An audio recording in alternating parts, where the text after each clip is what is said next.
నమస్కారం. డి న్యూస్కు స్వాగతం. నేను మీ శ్రీనివాస్. డి న్యూస్లో ముఖ్యాంశాలు. గుండె సంబంధిత సమస్యలపై ప్రజలకు అవగాహన కల్పించాలన్న MLA Damacharla Janardhan Rao. World heart day సందర్భంగా జీజీహెచ్లో పూర్తి స్థాయిలో కార్డియాలజీ సేవలు. కనిగిరిలో పీజీఆర్ఎస్లో ప్రజల నుంచి అర్జీలు స్వీకరించిన కలెక్టర్ రాజాబాబు. సమస్యలు అక్కడికక్కడే పరిష్కరిస్తున్న అధికారులు.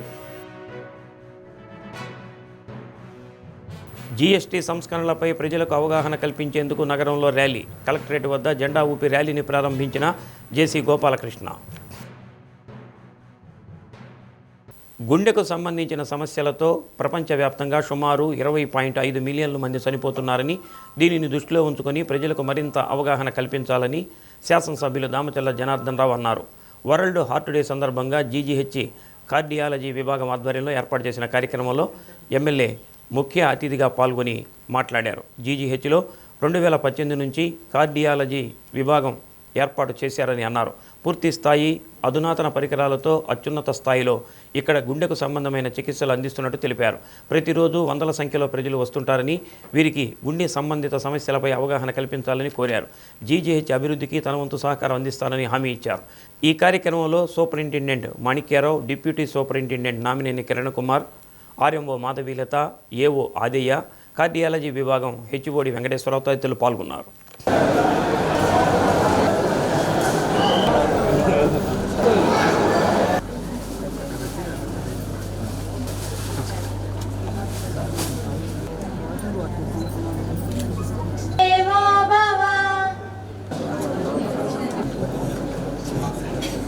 డిసీజెస్ మీద చాలా వరకు రీసెర్చ్ జరుగుతూ ఉంది.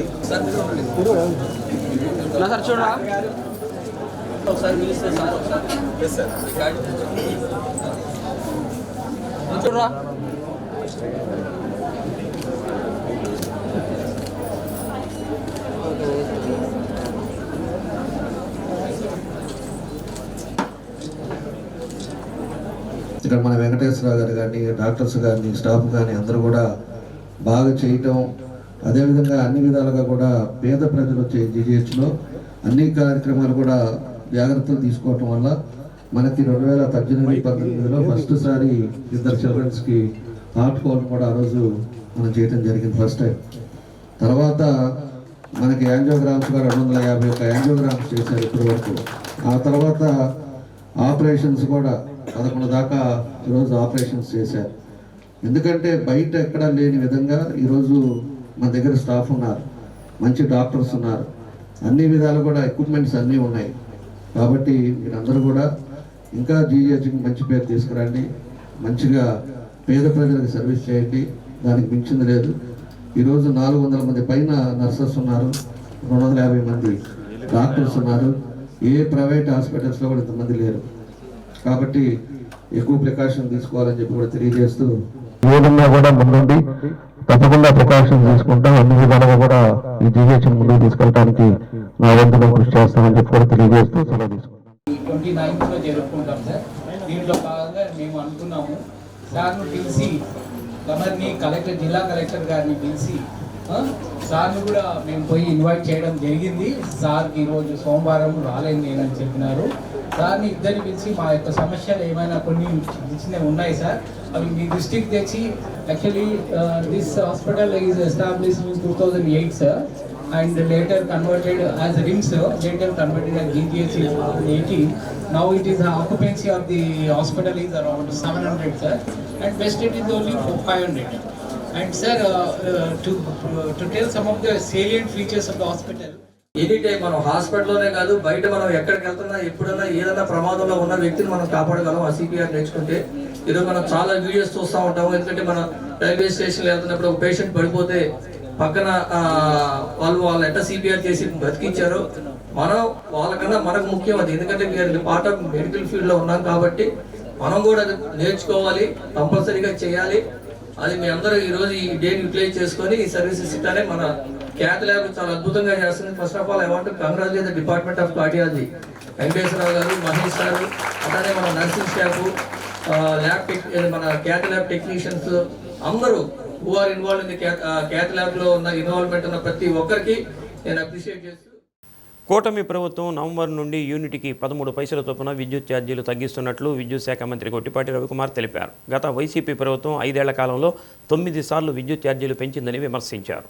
ముఖ్యమంత్రి చంద్రబాబు నాయుడు తన అపారమైన అనుభవంతో విద్యుత్ శాఖలో సంస్కరణలు తెచ్చి ఆ శాఖను ఆదాయ వనరుగా మార్చి ఛార్జీల తగ్గింపునకు మార్గం సుగమనం చేశారని అన్నారు. ఛార్జీల తగ్గింపు వల్ల చిరు వ్యాపారులకు మేలు జరుగుతుందని అన్నారు. డ్రాప్ ఛార్జీలతో చిన్న పరిశ్రమల నిర్వాహకులు ఇబ్బందులు పడుతున్నారని అన్నారు. ముఖ్యమంత్రి చంద్రబాబు నాయుడు ప్రతి 10 రోజులకు ఒకసారి విద్యుత్ శాఖపై సమీక్ష చేసి రాబోయే రోజులలో ఛార్జీల భారాన్ని ఎలా తగ్గించాలనే అంశంపై కృషి చేస్తున్నారని అన్నారు. ఈ తగ్గింపు వలన అటు ప్రజలపై భారం తగ్గడమే కాక పరిశ్రమలకు కూడా ఊతమిస్తాయని, కొత్త పరిశ్రమలు రావడానికి కూడా మార్గం ఏర్పడుతుందని మంత్రి పేర్కొన్నారు. దీంట్లో భాగస్వాములు అయ్యామన్నమాట. కష్టపడి చదివించారు. ఫైనల్గా మాకు ప్రభుత్వం ద్వారా నోటిఫికేషన్ వచ్చింది. మేము చాలా ధన్యవాదాలు తెలుసుకుంటున్నాము చంద్రబాబు గారి గారికి. ప్రభుత్వం అధికారంలోకి వచ్చిన దగ్గర నుంచి ముఖ్యమంత్రి గారు కానీ లోకేష్ గారు కానీ మేమందరం కలిసి ఎప్పుడు కూడా కరెంటు బిల్లు ఎట్లా తగ్గించాలనే దాని మీద పనిచేసాము. పనిచేసిన తర్వాత నిన్నటికి దాదాపు 926 కోట్లు ఎప్పుడు కూడా ట్రూ అప్ ఛార్జెస్ అంటారు, మేము ట్రూ డౌన్ ఛార్జెస్ అని తగ్గించాలనే ఉద్దేశంతో కష్టపడి పనిచేసాం. దాని వరకు మంచి ఫలితం వచ్చింది. ఎందుకంటే పోయినసారి పవర్ని కొన్నారు, విపరీతమైన రేట్లు పెట్టి బయట 12 రూపాయలు 15 రూపాయలు కొన్నారు. ఆ భారం అంతా లాస్ట్ ఎవరి మీద పడింది అంటే వినియోగదారుల మీద పడింది. వినియోగదారుల మీద పడి విపరీతమైన కరెంటు బిల్ పెరిగింది. మేము వచ్చిన తర్వాత కూడా సంవత్సరం 3 నెలలు వాళ్ళు వేసిన డబ్బుల్ని 15,000 కోట్ల రూపాయల పైన డబ్బుల్ని మీ మీద భారం పడతా ఉంది. అది తగ్గించడానికి చాలా యుద్ధం చేయాల్సి వచ్చిందనమాట. అందుకే నేను అడుగుతుంది ఏంటంటే మాకు చేతైనంత పని మేము చేస్తూ ఉంటాం. మీరు కూడా ప్రతి ఇంటి మీద ప్రభుత్వం కూడా సబ్సిడీ ఇస్తుంది. మీకోసం కార్యక్రమానికి ప్రభుత్వం అధిక ప్రాధాన్యత ఇస్తున్న నేపథ్యంలో అర్జీదారుల సమస్యలకు శాశ్వత పరిష్కారం చూపాలని కలెక్టర్ రాజాబాబు తెలిపారు. కనిగిరి పవిత్ర ఫంక్షన్ హాల్లో ప్రజల నుంచి ఎమ్మెల్యే ఉగ్ర నరసింహారెడ్డితో కలిసి అర్జీలు స్వీకరించారు. తొలిసారిగా కనిగిరి పట్టణానికి వచ్చిన కలెక్టర్ను మున్సిపల్ చైర్మన్ అబ్దుల్ గఫూర్, మాజీ జడ్పీటీసీ అధికారులు పుష్పగుచ్చాలు అందజేసి సత్కరించారు. మీకోసంలో వచ్చే అర్జీలపై సంబంధిత శాఖల అధికారులు ప్రత్యేక దృష్టి సారించి సత్వరమే పరిష్కరించేలా చర్యలు చేపట్టాలని కలెక్టర్ రాజాబాబు ఆదేశించారు. DRO Chinabobulesu, RDO Keshavardhan Reddy, special deputy కలెక్టర్లు శ్రీధర్ రెడ్డి, పార్థసారథి, జాన్సన్లతో పాటు జిల్లా, డివిజన్, మండల స్థాయి అధికారులు పాల్గొన్నారు.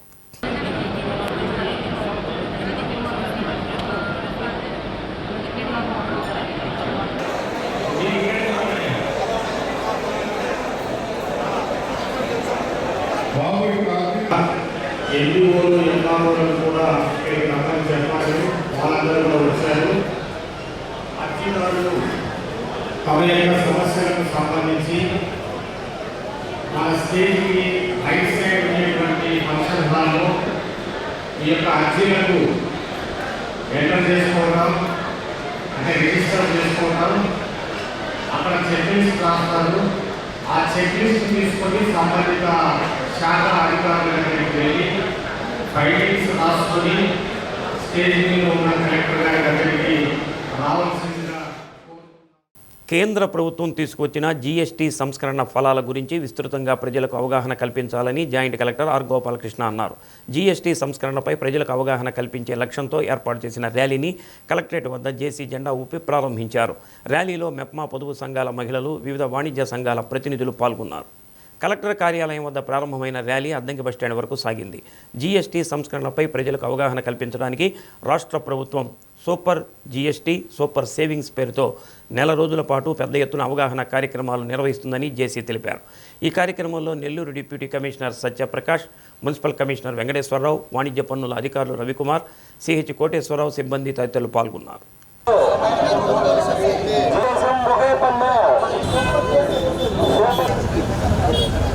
ఒకే దేశం ఒకే పన్ను, సూపర్ జీఎస్టీ, ఒకే దేశం ఒకే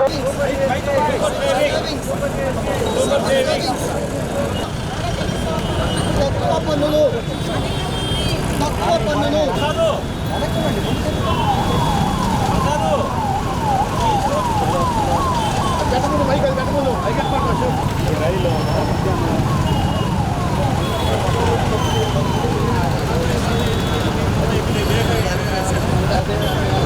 బాగా వాడాలి సార్.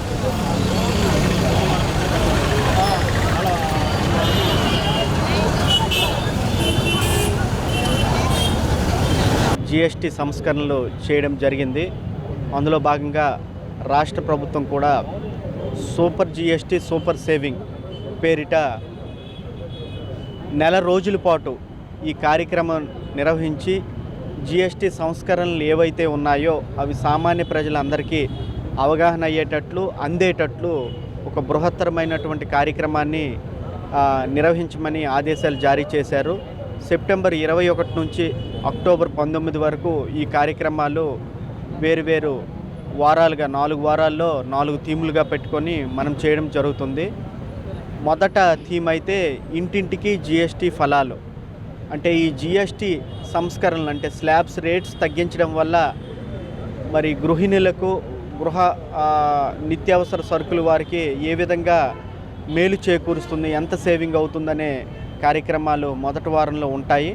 అట్లాగే రెండో వారంలో వ్యవసాయ మరియు ఇతర వృత్తుల వారికి మరి మనకి ఏ మేరకు వాళ్ళకి సేవింగ్ ఉంటుందనేది మరి ఇక్కడ చెప్పడం జరిగింది, వివరించడం జరుగుతుంది. సో పబ్లిక్ యొక్క అవేర్నెస్ నిమిత్తం టేకప్ చేయడం జరిగింది. సో జిఎస్టీ 2.0 వెర్షన్ రిఫార్మ్స్లో సో అనేకమైన వినియోగ వస్తువుల మీద సో గణనీయంగా జిఎస్టీ రేట్లు తగ్గించడం జరిగింది. సో వినియోగ వస్తువుల దగ్గర నుంచి ఆహార వస్తువులు, తర్వాత ఎలక్ట్రానిక్ వస్తువులు, ఎలక్ట్రికల్ అప్లయన్సెస్, ఈవెన్ ఆటోమొబైల్స్, అలాగే ఆర్టిసాన్స్ కంటే వృత్తి కళాకారులకి, తర్వాత అగ్రికల్చర్ ప్రొడక్ట్స్, ఇలాంటి వాటి అన్నిటి మీద గణనీయంగా జిఎస్టీ రేట్లు తగ్గించడం జరిగిందనమాట. అల్టిమేట్గా ఇది దేని మీద ప్రభావం చూపిస్తుంది అంటే మధ్యతరగతి ఆదాయ వర్గాల కుటుంబాలకి, అలాగే దాని దిగువనున్న ఆదాయ వర్గాల కుటుంబాలకి చాలా పొదుపు, చాలా మేలు కలుగుతుంది. ఎంతో వాళ్ళ యొక్క కొనుగోలు శక్తి పెరుగుతుందన్నమాట. రీసెంట్గా ఒక లైవ్ మేము ఒక స్టడీ చేశాము. ఒక మిడిల్ ఇన్కమ్ గ్రూపు ఒక ఫ్యామిలీ కనుక సుమారుగా ఒక 7-8 వేలు కనుక ఈ చిన్న ఆహారపు వస్తువులు, టూత్ బ్రష్లు ఇలాంటివన్నీ ఖర్చు పెడితే కనుక సుమారుగా దగ్గరగా 800 నుంచి 900 రూపాయల వరకు వాళ్ళ సేవింగ్స్ వస్తాయి. హార్ట్ స్ట్రోక్ వచ్చిన వెంటనే ట్రీట్మెంట్ తీసుకోవడం ద్వారా మరణాల శాతాన్ని తగ్గించవచ్చని consultant cardiologist doctor Varun Mitra అన్నారు. వెంకటరమణ హాస్పిటల్లో కార్డియాలజీ విభాగంలో పనిచేస్తున్న Varun Mitra world heart day సందర్భంగా తగు సూచనలు చేశారు. శరీరంలో ఏదైనా అనారోగ్య సమస్య ఉన్నప్పుడు, ముఖ్యంగా గుండెకు సంబంధించిన సమస్యలుంటే వెంటనే డాక్టర్ను సంప్రదించి వైద్య పరీక్షలు చేయించుకోవాలని సూచించారు. చాలామంది గ్యాస్ ప్రాబ్లంగా భావించి అశ్రద్ధ చేస్తుంటారని అన్నారు. బీపీ, షుగర్ ఉన్నవారు రెగ్యులర్గా హార్ట్ పరీక్షలు చేయించుకోవాలని కోరారు. హెల్దీ లైఫ్ స్టైల్ను పాటించడం ద్వారా గుండె జబ్బులకు దూరంగా ఉండవచ్చని తెలిపారు. మద్యం, ధూమపానానికి దూరంగా ఉండాలని, యోగా, జిమ్, ఎక్సర్సైజులు రెగ్యులర్గా చేయాలని అన్నారు. మన దేశం కంటే పాశ్చాత్య దేశాలలో గుండె జబ్బులపై ప్రజలకు అవగాహన ఉండటంతో అక్కడికన్నా మన దేశంలో గుండె జబ్బుల మరణాలు సంభవిస్తున్నాయని అన్నారు. గుండెకు సంబంధించిన ఏ సమస్య ఎదురైనా వెంటనే డాక్టర్ను సంప్రదిస్తే అత్యున్నతమైన వైద్యం ప్రస్తుతం అందుబాటులో ఉందని తెలిపారు. ఈరోజు నేను మీ ముందుకి వరల్డ్ హార్ట్ డే గురించి మాట్లాడబోతున్నాను. ఇది ప్రతి ఇయర్ సెప్టెంబర్ 29వ తారీఖున ప్రపంచ ఆరోగ్య సంస్థ అనగా WHO మనకి సెలబ్రేట్ చేసే ఒక డే. ప్రతి ఇయర్ మనకి వరల్డ్ హెల్త్ ఆర్గనైజేషన్ ఒక థీమ్ ఇస్తారు. అలానే ఈ ఇయర్ థీమ్ వచ్చేసరికి డోంట్ మిస్ ఎ బీట్. ఈ థీమ్ గురించి చెప్పాలంటే మెయిన్ 3 ఆస్పెక్ట్స్ ఉంటాయి. ఒకటి రెగ్యులర్ హెల్త్ చెకప్స్. మనందరికి తెలిసిందే prevention is better than cure. ఒక జబ్బు మనకి వచ్చే ముందు మనం అది రాకుండా కాపాడుకోవడమే చాలా ఉత్తమం. సో మనకి హార్ట్ డిసీజ్ రాకుండా కొన్ని యాక్షన్స్ మనం తీసుకోవాల్సి ఉంటుంది. దాని గురించి నెక్స్ట్ చెప్పబోతున్నాను. Okay, main heart healthy living అంటాం. అనగా మనము మన ఫుడ్ హ్యాబిట్స్లో కానీ, మన లైఫ్ స్టైల్లో కానీ, మనము తీసుకునే పదార్థాల్లో కానీ హెల్దీ ఫుడ్స్, హెల్దీ హ్యాబిట్స్ ఉండాలి. యోగా, ఎక్సర్సైజ్ బాగా చేయాలి, కాయగూరలు ఎక్కువ తినాలి, మాంసం తక్కువ తినాలి, అలానే చిరు పదార్థాలు ఎక్కువ తినకూడదు. నెక్స్ట్ ఆస్పెక్ట్ వచ్చేసరికి రికగ్నైజింగ్ ఎర్లీ సైన్స్. మనకి ఒకవేళ గుండె జబ్బు వస్తే అది ఎలా ఉంటుంది అనేది ముందు తెలుసుకోవాలి. ఎందుకంటే ఎంత త్వరగా తెలుసుకుంటే అంత త్వరగా ట్రీట్మెంట్ చేసుకోవచ్చు. మనకి ప్రతిసారి ఛాతీ నొప్పి రావాలని లేదు. అప్పుడప్పుడు గుండె జబ్బు ఆయాసంలాగా ఉంటుంది, అప్పుడప్పుడు చెమటలు పడతాయి, అప్పుడప్పుడు గుండెలో దడ వస్తుంది, అప్పుడప్పుడు కళ్ళు తిరుగుతూ ఉంటాయి, అప్పుడప్పుడు నీరసంగా ఉన్నది కూడా గుండె జబ్బు యొక్క లక్షణమే. నెక్స్ట్ ఫైనల్ ఆస్పెక్ట్ వచ్చేసరికి ప్రోయాక్టివ్ కేర్. ఒకవేళ మనము ప్రాబ్లం కనుక వస్తుంది అని అనుమానం ఉంటే ఎక్కువసేపు వెయిట్ చేయకుండా త్వరగా హాస్పిటల్కి వెళ్ళి త్వరగా చెకప్ చేసుకుని త్వరగా ట్రీట్మెంట్ తీసుకోవటం. సో ఈ 2025 వరల్డ్ హార్ట్ డే తరఫున మన వెంకటరమణ హాస్పిటల్ తరఫున నేను అందరికీ తెలియజేయకున్న మెసేజ్ ఏంటంటే, అందరూ హెల్తీగా ఉండండి, హెల్తీ లైఫ్ స్టైల్ ఏర్పాటు చేసుకోండి. ఒకవేళ మీకు గుండె జబ్బు ఆల్రెడీ వచ్చుంటే మందులు జాగ్రత్తగా వేసుకోండి. అండ్ చెడు అలవాట్ల దగ్గర నుంచి దూరంగా ఉండండి. బాలాజీరావుపేటలో కొలువై ఉన్న శ్రీ పోలేరమ్మ, శ్రీ అంకమ్మ, శ్రీ మహాలక్ష్మమ్మ, కనకదుర్గమ్మ, మల్లేశ్వర స్వామివారి దేవస్థానంలో దేవీ శరన్నవరాత్రి మహోత్సవాలను ఘనంగా నిర్వహిస్తున్నారు. 7వ రోజు అమ్మవారు మహాచండీ రూపంలో భక్తులకు దర్శనమిచ్చారు. వారాహి అమ్మవారి ఊంజల సేవ చేపట్టారు. బాలాజీరావుపేట భక్త బృందం సభ్యులు మాట్లాడుతూ దుర్గాష్టమి పర్వదినాన్ని పురస్కరించుకొని అమ్మవారి కళార ఉత్సవాన్ని మేళతాళాలు, వేషధారణలతో కన్నుల పండుగగా నిర్వహించడం జరుగుతుందని తెలిపారు. కార్యక్రమంలో ఆలయ ప్రధాన అర్చకులు జొన్నలగడ్డ వేదసాయి శర్మ, అంపేరాయని శ్రీనివాస శర్మ, ఆలయ కార్యదర్శి వేమ వెంకటస్వామి తదితరులు పాల్గొన్నారు. తెచ్చుకోయింది ఇక్కడ ఏం కాదు.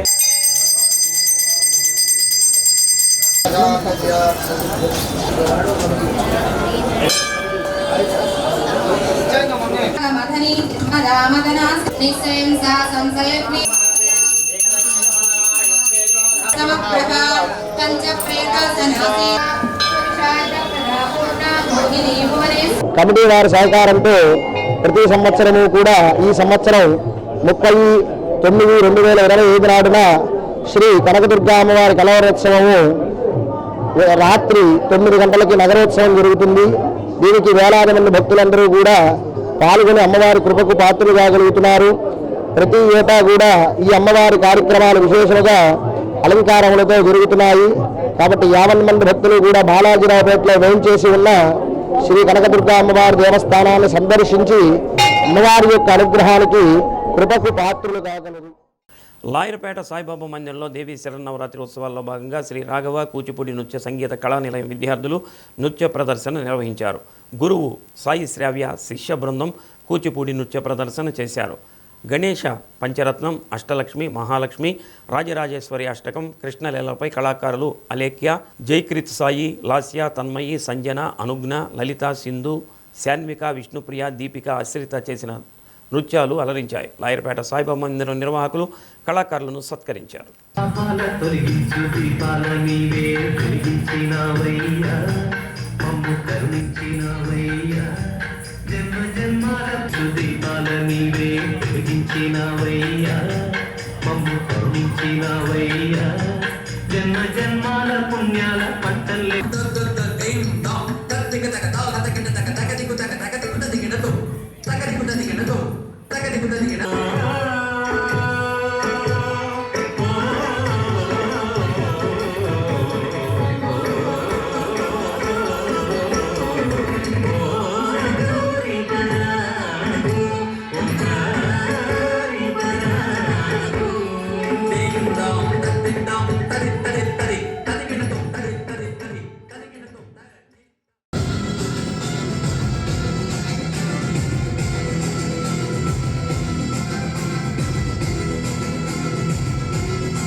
దేవీ శరన్నవరాత్రి మహోత్సవాల్లో భాగంగా నగరంలోని శ్రీ వాసవి కన్యకా పరమేశ్వరి దేవస్థానంలో టీటీడీ హిందూ ధర్మ ప్రచార పరిషత్ గాయకులు ఐ మురళీకృష్ణ నిర్వహించిన అన్నమయ్య సంకీర్తన విభావరి వీణులు విందు చేసింది.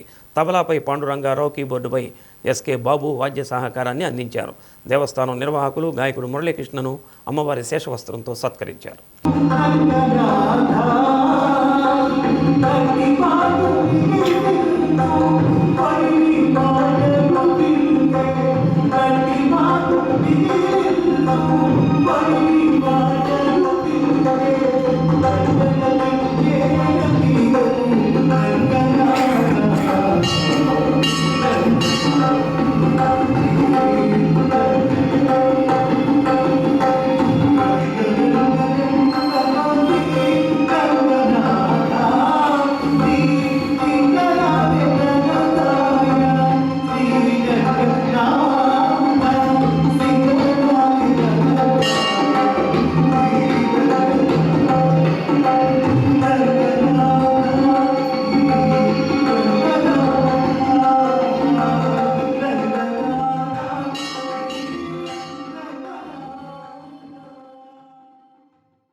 సంతపేట సాయిబాబా మందిరంలో దసరా నవరాత్రులను ఘనంగా నిర్వహిస్తున్నారు. అమ్మవారి శరన్నవరాత్రి ఉత్సవాల్లో భాగంగా 7వ రోజు నగరోత్సవం నిర్వహించారు. వివిధ రకాల పుష్పాలతో ప్రత్యేకంగా అలంకరించిన వాహనంపై బాబావారిని అమ్మవారిని కొలువు తీర్చి వేషధారణలు, నృత్యాలు, డప్పు వాయిద్యాలు, బాణసంచ నడుమ నగరోత్సవం కన్నుల పండుగగా సాగింది. దేవి శరన్నవరాత్రులను పురస్కరించుకొని నాగలక్ష్మి అమ్మవారి నవరాత్రుల్లో అంగరంగ వైభవంగా నిర్వహిస్తున్నట్లు ఆలయ వ్యవస్థాపక అధ్యక్షుడు అలహరి చెంచలరావు తెలిపారు.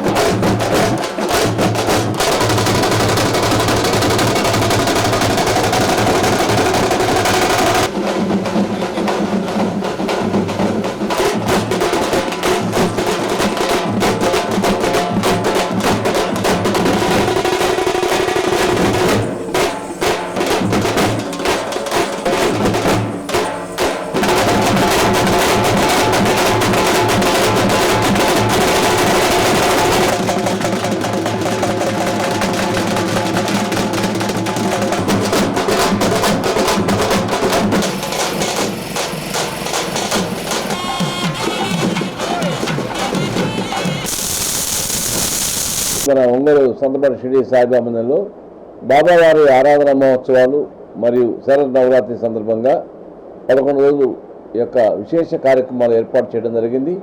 ఈ కార్యక్రమాల్లో భాగంగా ఈరోజు విశేషంగా అమ్మవారికి పూజా కార్యక్రమాలు నిర్వహించి ఉదయం బాబావారికి ధాన్యాభిషేకం విశేషంగా జరిగింది. అదేవిధంగా రాత్రి జరిగేటువంటి ఊరేగింపు, నగర ఊరేగింపులో భాగంగా బాబావారికి అలాగే శ్రీ నాగలక్ష్మి అమ్మవారికి ఎంతో విశేషంగా భక్తులందరూ కోలాహలంగా మేళ తాళాలతో బాగా భజంత్రీలతో అలాగే ఈ కార్యక్రమాన్ని ఎంతో విశేషంగా ఏర్పాటు చేయడం జరిగింది. అందరూ కూడా మన నగర ఊరేగింపులో పాల్గొన్నటువంటి భక్తులందరూ కూడా అమ్మవారిని దర్శించుకొని శ్రీ నాగలక్ష్మి అమ్మవారు అలాగే బాబావారి ఈ యొక్క దర్శనం చేసుకొని అందరూ కూడా ఎంతో సంతోషించారు. అదేవిధంగా జరగబోయేటువంటి కార్యక్రమంలో రేపు గురువారం జరిగేటువంటి విశేష అన్నదానంలో మీ అందరూ కూడా పాల్గొని ఇంటికి భిక్షకు వచ్చి ప్రతి సాయి మహిళా విభాగం, సాయి వ్యవసాయ విభాగం వచ్చి మీరు ఇచ్చినటువంటి బియ్యం కానీ, కందిపప్పు కానీ, చింతపండు కానీ ఏదైతే ఇచ్చారో దాంతోనే బాబా గారు షిరిడీలో ఏదైనా భిక్షా కార్యక్రమం చేసి కార్యక్రమం నిర్వహించారో. సంతపేటలో 30 సంవత్సరాలుగా ఈ భిక్షా కార్యక్రమం ద్వారానే ఈ అన్నదానం జరుగుతుంది. కాబట్టి ఆ భిక్ష స్వీకరిస్తే మనందరికీ కూడా సర్వ శుభాలు కలుగుతాయని బాబా గారు చెప్పారు. మీకోసంలో వచ్చే అర్జీలపై సంబంధిత శాఖల అధికారులు ప్రత్యేక దృష్టి సారించి సత్వరమే పరిష్కరించేలా చర్యలు తీసుకోవాలని జిల్లా జాయింట్ కలెక్టర్ ఆర్ గోపాలకృష్ణ ఆదేశించారు. కలెక్టరేట్లో నిర్వహించిన ప్రజా సమస్యల పరిష్కార వేదిక మీకోసం కార్యక్రమంలో ప్రజల నుంచి అర్జీలు స్వీకరించారు. ఆయా శాఖల అధికారులకు సూచిస్తూ సత్వరం పరిష్కరించేలా ప్రత్యేక శ్రద్ధ చూపాలని ఆదేశించారు. అర్జీలను నిర్దేశించిన గడువులోపు పరిష్కరించాలని, ఎట్టి పరిస్థితుల్లో అర్జీలు పెండింగ్లో ఉండరాదని అధికారులకు స్పష్టమైన ఆదేశాలు జారీ చేశారు. ఒంగోలు ఆర్డీఓ కళావతి, ప్రత్యేక డిప్యూటీ కలెక్టర్ మాధురి, జిల్లా అధికారులు పాల్గొన్నారు.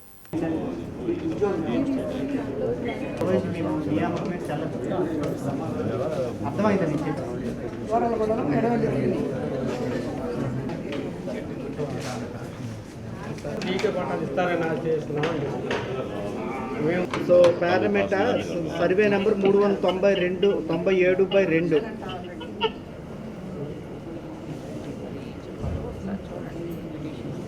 సో ఇది రోడ్డు ఆక్రమించారు. నువ్వు ఈవినింగ్ లోపు వెళ్ళి నాకు రిపోర్ట్ పెట్టి. Kanaparthi revenue village survey number 1062, విస్తీర్ణం ఎకరా 2 సెంట్లు. ఇది పెద్దనాన్న పేరు మీద ఆన్లైన్ ఎక్కించుకున్నాడని ఈవిడ ఆరోపణ. సో ఇద్దరికి నోటీసులు ఇచ్చి పిలిపించండి. సో ఒకవేళ అక్కడ కానీ క్లియర్ కాకపోతే మాకు పంపించండి. సుమోటో కింద టేక్. సంస్కరణ, దోపిడీ వర్గాలపై తిరుగుబాటే లక్ష్యంగా రచనలు చేసిన మహనీయుడు గుర్రం జాషువా అని నాగభైరవ సాహిత్యపీఠం అధ్యక్షుడు డాక్టర్ నాగభైరవ ఆదినారాయణ అన్నారు. Nagineni Narasimha Rao memorial arts association ఆధ్వర్యంలో జిల్లా గ్రంథాలయ ఆవరణలో నిర్వహించిన జయంతి సభలో ఆయన మాట్లాడారు. ముందుగా గుర్రం జాషువా చిత్రపటానికి పలువురు కళాకారులు పూలమాలలు వేసి నివాళులర్పించారు. సామాజిక మార్పే లక్ష్యంగా సాహితీ సేద్యం చేసిన వ్యక్తి జాషువా అని అన్నారు. కార్యక్రమంలో సాహితీ సంస్థల ప్రతినిధులు మిడతల మల్లికార్జునరావు, కనమాల రాఘవులు, నూనె అంకమరావు, కుర్రా ప్రసాద్ బాబు, తేళ్ల అరుణ, సింహాద్రి జ్యోతిర్మయి, సంపూర్ణ, బీరం అరుణ, కొప్పోలు వెంకటేశ్వర్లు, ప్రేమ్ కుమార్ తదితరులు పాల్గొన్నారు. ఇటీవల మరణించిన హార్మోనిస్ట్ షేక్ సుబానికి కార్యక్రమంలో నివాళులర్పించారు.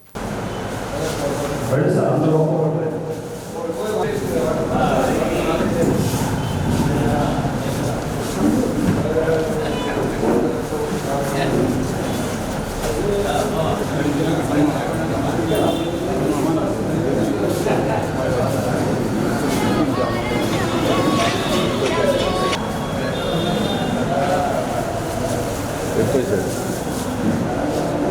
భక్తులు బ్రహ్మానంద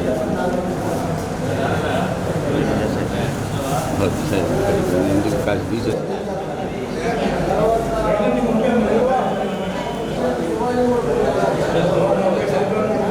ఆయనకు సంబంధించినటువంటి సాహిత్యంలో, కవిత్వంలో కానీ, కావ్య ఖండికల్లో కానీ కనిపించేది ఏంటంటే కరుణ, జాలి, దయ, ప్రేమ, ఆర్తి, ఆత్మాభిమానం, ఆక్రోశం అన్నీ కనిపిస్తాయి. ఎందుకంటే ఆయన ఎన్నుకున్నటువంటి అంశాలన్నీ కూడా సమాజంలో తిరస్కృతికి గురి కాబడినటువంటివి, సమాజం హీనంగా చూసేటువంటి కొన్ని అట్లాంటి వస్తువుల్ని, అట్లాంటి అంశాలను ఆయన తన కవితాంశాలుగా ఎంచుకుంటాడు. ఫర్ ఎగ్జాంపుల్ మనం చూసిన గబ్బిలం అనేటువంటిది ఎంత ఇదైనటువంటిది కదా, ఎవరు కూడా గబ్బిలం అనుకుని అసహించుకుంటారు. అలాంటి అంశాలను ఆయన తీసుకుంటాడు.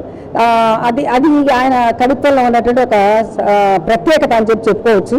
అలాగే పిరదైసి కానీ ఇట్లాంటివన్నీ కూడా చూసుకుంటే ఆయన ఆత్మాభిమానానికి అద్దం పట్టినట్టుంటాయి. ఎవరైతే ప్రజల నాలుకల యందు ఉంటారో వారే ప్రజాకవిగా మరి రూపాంతరం చెందుతారని చెప్పేదానికి చక్కని ఉదాహరణ గుర్రంజాస్వామి గారు. రాజు మరణించే ఒక తార రాలిపోయే, సుఖవి మరణించే ఒక తార గగనమెక్కే, రాజు జీవించే రాత్రి తీరములందు సుఖవి జీవించే ప్రజల నాల్కలయ్యందని చెప్పిన మహానుభావుడు. ఆయన 1971లో మరణించిన కానీ ఇప్పుడు కూడా ఆయన రాసిన శక్తివంతమైన, ప్రభావవంతమైన కవిత్వం ద్వారా ఇప్పుడు కూడా ప్రజల్లో తిరుగుగా నిల్చున్నాడు.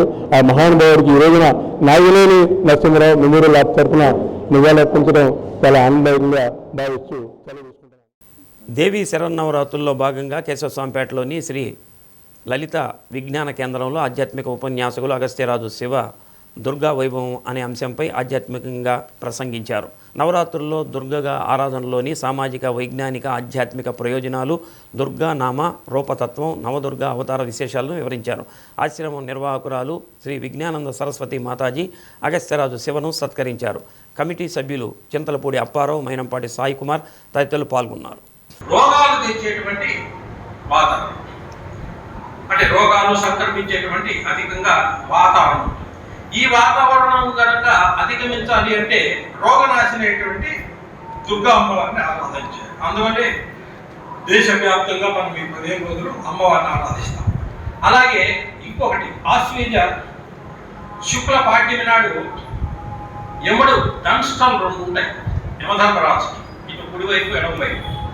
ఒకటి ఆశ్వీజంలో నవమి రాజు పాడ్యం నాడు బయటకు వస్తే శుక్ల పాడ్యం నాడు, ఇంకోటి చైత్ర మాసంలో ఉండేటువంటి శుక్ల పాడ్యం నాడు 2 బయటకు వస్తాయి. ఆ యమదంష్టాలు బయటికి రావడం వల్లే ఈ రోగాలు, శక్తి నాశనాలు. ఇప్పుడు చూడండి వైరల్ ఫీవర్స్ అది ఇది ఎక్కువ అంతా కూడా ఈ కాలంలోనే వస్తుంది. వర్ష ఋతువు అయిపోయింది, ఇంకా అది ప్రమాణం. అందువల్ల అదొకటి విశిష్టమైనటువంటి అమ్మవారి ఆరాధన చేయడంలో ఒక వైశిష్ట్యం. అద్దంకిలో శ్రీ ధన్వంతరి దత్తపాదుక క్షేత్రంలో దేవీ శరన్నవరాత్రి ఉత్సవాల్లో భాగంగా ఆలయ అర్చకులు అత్తోటి ఫణికుమార్ శర్మ ఆధ్వర్యంలో అష్టలక్ష్మి అమ్మవారి శ్రీశక్తి దుర్గాదేవిగా అలంకరించి భక్తులకు దర్శన భాగ్యం కల్పించారు. మహిళా భక్తులు సంపూర్ణ భగవద్గీత పారాయణం నిర్వహించారు. అష్టలక్ష్మి అమ్మవారిని శ్రీశక్తి దుర్గాదేవిగా అలంకరించి కూష్మాండాలతో పూజలు చేశారు. ఆలయ కమిటీ కన్వీనర్ నాగసూరి హనుమంత ప్రసాద్, సభ్యులు, భక్తులు పాల్గొని అమ్మవారిని దర్శించుకున్నారు.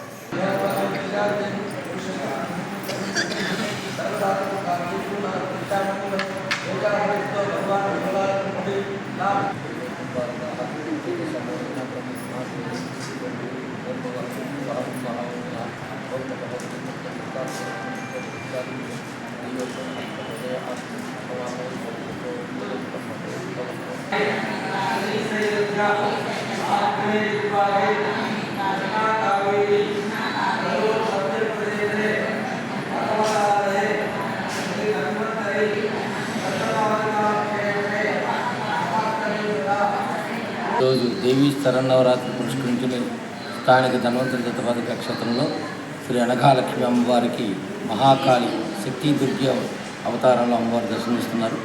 ఈరోజు ఉదయం అమ్మవారికి అభిషేకములు, కుంకుమార్చనలు జరిగినాయి. ఈ సాయంత్రం కూడా ప్రదోషకాల సమయంలో అర్చనల సమయంలో బూడిద గుమ్మడికాయలతో విశేష అర్చన జరుగుతున్నది. కావున 50 మంది భక్తులు కూడా వచ్చి అమ్మవారి పూజా కార్యక్రమంలో పాల్గొని అమ్మవారి కృపకు పాత్రలు కావాల్సిందిగా కోరుతున్నాం. శ్రీ మాధవ స్వామి దేవాలయంలో దేవీ శరన్నవరాత్రుల సందర్భంగా 7వ రోజు కదలి ఫలార్చన, కైంకర్యాలు, ప్రత్యేక అలంకరణ, వివిధ సాంస్కృతిక కార్యక్రమాలు, నైవేద్యం, తీర్థ ప్రసాదాలు భక్తులకు అర్చక స్వామి భాగవతుల కేశవాచార్యులు అందజేశారు. భక్తులు అధిక సంఖ్యలో పాల్గొని స్వామివారిని దర్శించుకున్నారు.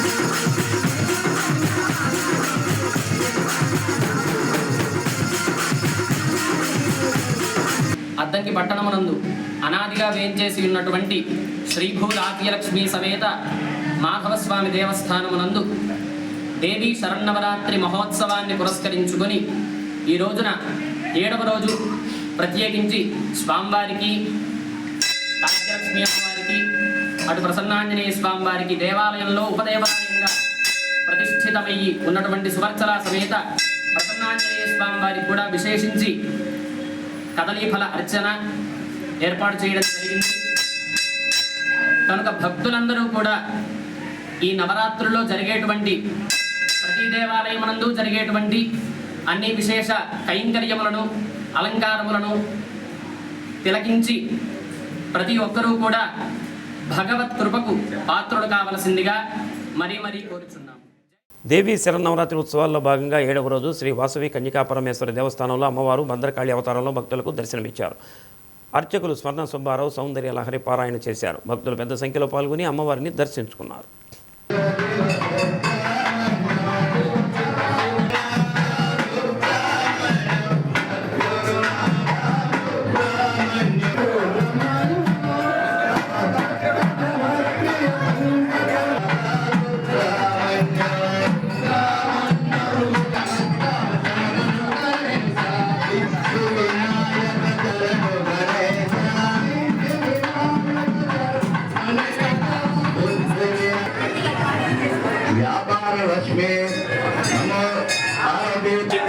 అమ్మవారి యొక్క అలంకరణలో చూడవచ్చు. ప్రత్యంగిరాదేవి అంటే మీ అందరికీ తెలుసు, నారసింహి అంటారు. నరసింహస్వామి యొక్క ఉగ్ర రూపాన్ని అణచడానికి వచ్చినటువంటి అమ్మవారేమో నారసింహి. శరభ సాల్వ రూపంతో పాటు నరసింహస్వామికి అణచడానికి వచ్చినటువంటి నారసింహి అవతారం. ఈ అమ్మవారిని మనము ప్రత్యంగిర అమ్మవారు అంటాము. అలాగే అధర్వణ భద్రకాళి అని కూడా పిలవడం జరుగుతుంది. త్రిపురాంతకంలో శ్రీ బాలా త్రిపుర సుందరి దేవి ఆలయంలో దేవీ శరన్నవరాత్రులు కన్నుల పండుగగా జరుగుతున్నాయి. 7వ రోజు శ్రీ కాత్యాయని దేవి అవతారంలో అమ్మవారు దర్శనమిచ్చారు. సింహవాసనంలో ఆసీనులైన అమ్మవారికి పల్లకి సేవ నిర్వహించారు. 7వ రోజు తెలుగు రాష్ట్రాలకు చెందిన భక్తులు భారీగా తరలివచ్చారు. అమ్మవారిని దర్శించుకొని తీర్థ ప్రసాదాలు అందుకున్నారు.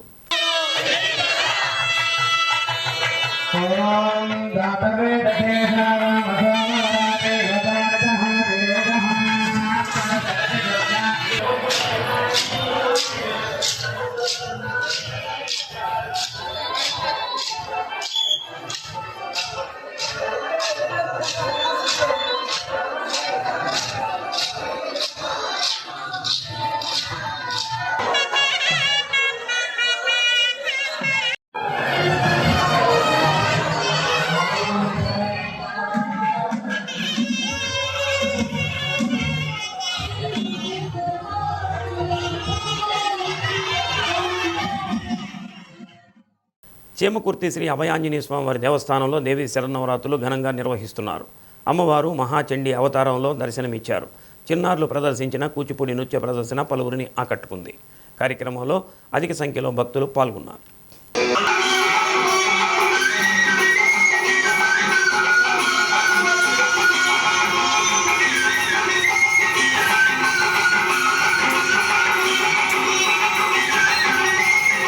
బులెటిన్ ముగించే ముందు ముఖ్యాంశాలు మరోసారి.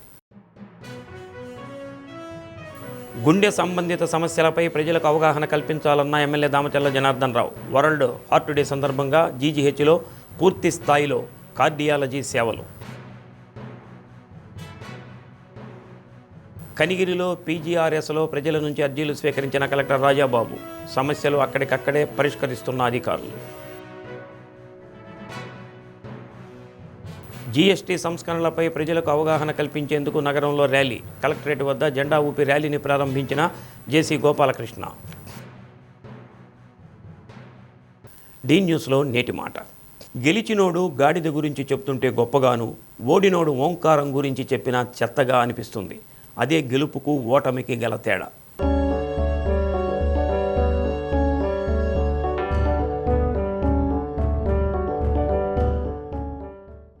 డీ న్యూస్ ఇంతటితో సమాప్తం. నమస్కారం.